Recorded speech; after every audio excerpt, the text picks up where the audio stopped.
이 시간 우리에게 주시는 하나님의 말씀 시편에서 보도록 하겠습니다. 시편 25편 12절에서 15절까지의 말씀입니다.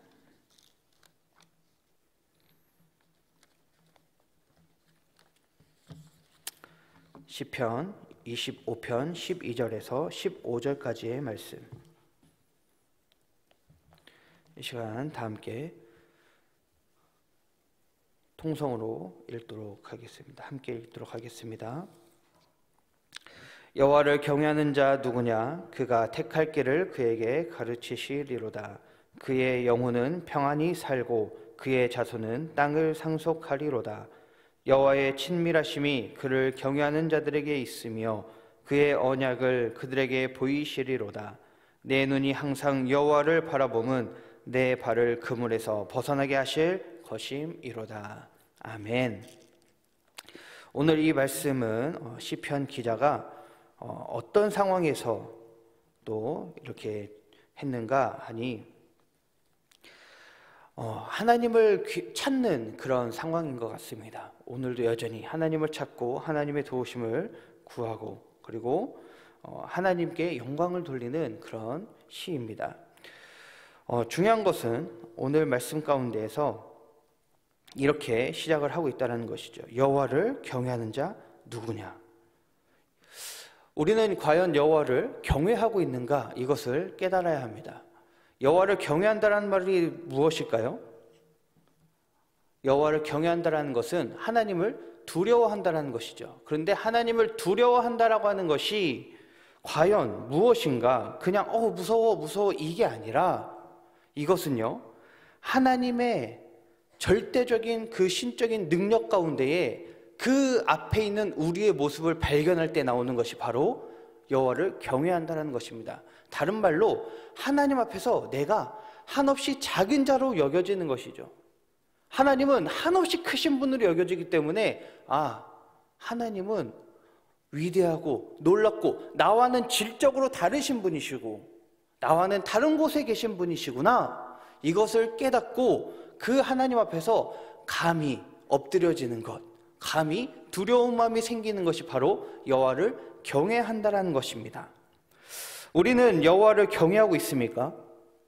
정말로 여호와를 경외하고 하나님이 나의 참된 구주이시구나, 나를 이끄시는 분이시구나, 이것을 깨닫고 계십니까? 그렇다면 하나님을 경외하는 우리에게 주시는 놀라운 은혜가 있습니다. 바로 오늘 말씀에 그렇게 나오고 있는데요, 오늘 말씀 12절을 다시 보니까 이렇게 나옵니다. 하반절에 그가 택할 길을 그에게 가르치시리로다. 하나님께서 우리가 택할 길을 알려주시겠대요. 우리가 어떤 상황 가운데 있든지 하나님은 그 길을 알려주시겠다라고 합니다.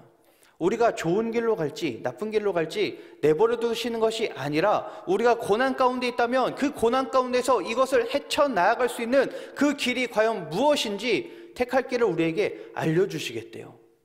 그냥 너 스스로 알아가, 너 이런 거 경험 한번 해야지 하면서 내버려 두는 것이 아니라 아니야, 그 길 아니야, 내가 알려줄게, 나만 믿고 따라와, 이렇게 말씀하시는 거죠.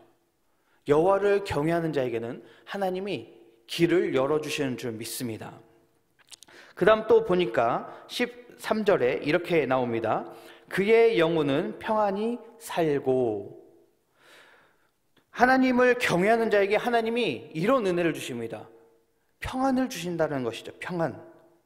이 평안이라는 것은요, 우리에게 하나님께서 주시는 아주 본질적으로 다른 평안을 의미합니다. 그냥 내가 무언가 만족함이 있고 그리고 세상 사람들로 인해서 무언가 평안이 있고 그런 것이 아니라 하나님이 평안을 주시겠다는 거예요. 그런데 이 평안이라는 말이요, 사실 더 깊이 들어가면 생명이라는 말과도 같습니다. 하나님께서요, 우리의 생명을 지켜주시겠다는 것입니다. 날마다 하나님께서 그 평안 가운데서 우리가 살 수 있도록 인도해 주신다는 거죠. 누구에게요? 여호와를 경외하는 사람에게. 그 다음에 또 13절에 이렇게 나오죠. 하반절에 그의 자손은 땅을 상속하리로다. 우리가 살아가면서 여호와를 경외할 때 이러한 은혜가 있습니다. 땅을 상속하리로다. 그 자손은, 여기에서 중요한 것이 있습니다. 자손이 땅을 상속한다라고 했을 경우에 이 땅이라고 하는 말을요, 그저 이 하나의 땅이라는 이것에 국한돼서 보시면 안 됩니다.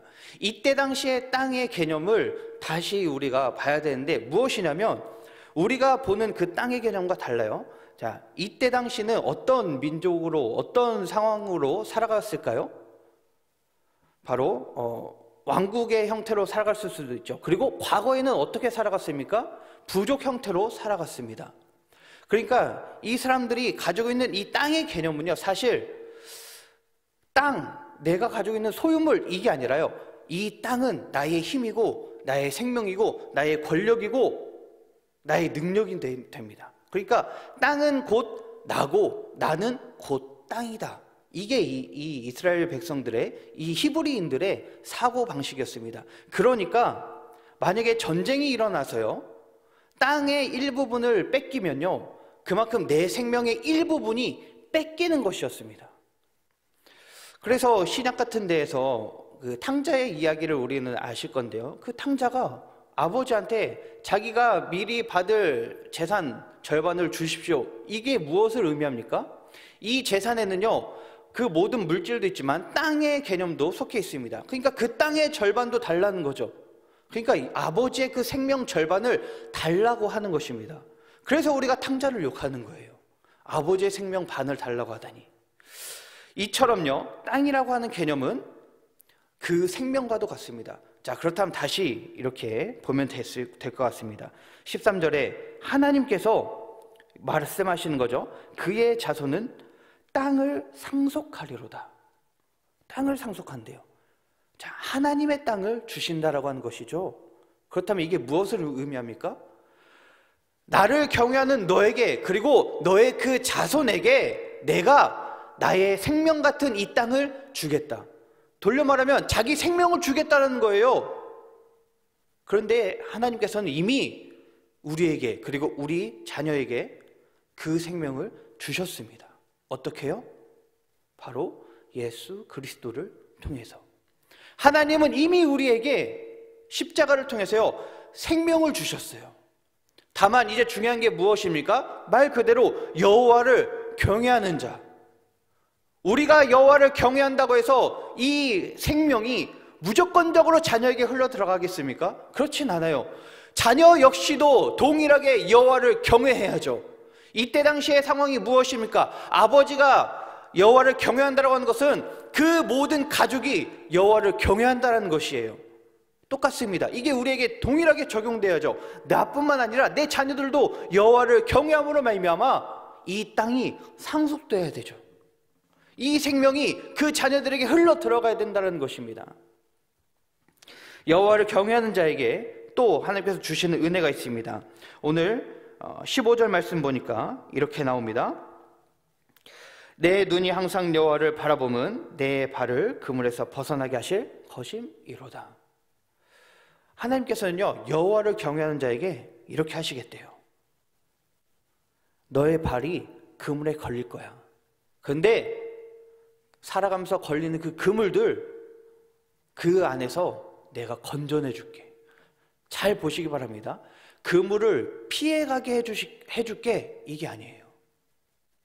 절대 너희가 살아가면서 그물에 걸리지 않게 해줄게, 이게 아닙니다. 하나님은요, 우리가 날마다 살아가면서 그물에 걸릴 걸 아시는 거죠. 본인이 그물에 걸리지 않도록 인도를 하지만 우리가 연약하기 때문에 그물에 발이 빠지고 또 거기에 걸리고 넘어질 것을요, 하나님은 이미 아시는 겁니다. 그러니까 말씀하시는 거예요. 어떻게 해요? 내 발을 그물에서 벗어나게 하실 것이다. 걸려서 넘어져 있는 그 그물을 없애주시고 다시 거기에서 일으켜 세워주실 것이다. 이게 시편 기자의 고백입니다.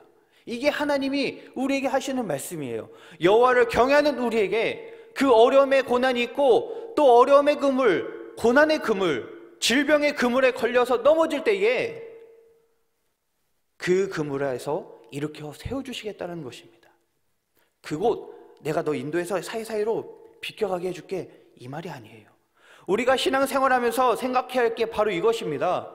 우리는 어떤 신앙생활하면서 영원히 행복하기만 하고 좋은 것들만 일어나고 이럴 거라고 생각할 때가 있습니다. 그런데 아니라는 것이죠. 우리의 삶은요, 늘 그물이 도처에 깔려 있는 게 우리의 삶입니다. 이곳으로 가도 그물이 있고요, 저곳으로 가도 그물이 있습니다. 그물이 없는 삶은 없고 그물이 없는 길은 없습니다.